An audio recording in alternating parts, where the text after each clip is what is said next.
સુરતમાં ઇકો સેલની ટીમે કરોડોની છેતરપિંડી આચરનાર આરોપીઓને ઝડપી પાડ્યા. ભાગીદાર પેઢી અને વિદેશ ટ્રેડિંગના નામે લાખોની છેતરપિંડી આચરનાર બે ઝડપાયા. બંને આરોપીઓએ ફરિયાદી સાથે ભાગીદારી પેઢી અને વિદેશી ટ્રેડિંગના નામે 49,58,700ની રકમની ઠગાઈ આચરી હતી.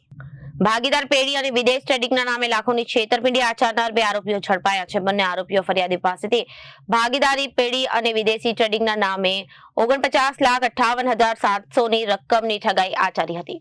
માત્ર 15 લાખ જેટલી રકમ આપી બાકીની રકમ ન આપી ધમકી આપવામાં આવી હતી. ઘટનાના મામલે ઇકોસેલમાં ફરિયાદ નોંધાવવામાં આવી હતી. ફરિયાદના આધારે ઇકોસેલ પોલીસે રવિકુમાર કાછડિયા અને કેવલ પટેલને ઝડપી પાડ્યા હતા. જી સર. સુરત શહેરમાં વ્યવસાય અનુસંધાને ઘણી વખત છેતરપિંડી અને વિશ્વાસઘાતના અવારનવાર બનાવો બનતા હોય છે. એ બનાવો પૈકી લા મેન્સા હોટેલ રેસ્ટોરન્ટના ભાગીદાર શ્રી પરેશભાઈ સાથે એમના જ ભાગીદાર રવિ ગુરસિયાએ વિશ્વાસઘાત કરેલ.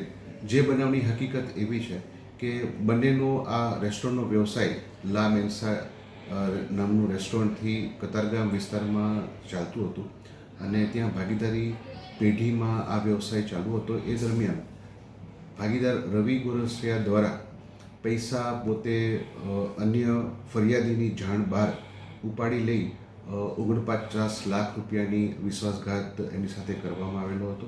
અને ભાગીદાર રવિ ગુરસિયાએ પોતે જે જમીન માલિક હતા એમની સાથે પોતાના પર્સનલ સ્ટેટસમાં એ ભાગીદારી કરાર બંને મેળાપીપણામાં રદ કરી અને પરેશભાઈની જાણ બહાર જ તે આ વ્યવસાય બંધ કરાવવા માટેના પ્રયત્ન કરેલા.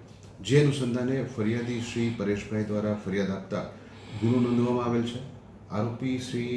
આરોપી રવિ ગુરસિયા અને કેવલની ધરપકડ કરવામાં આવેલ છે. તપાસ તજવીજ ચાલુ છે.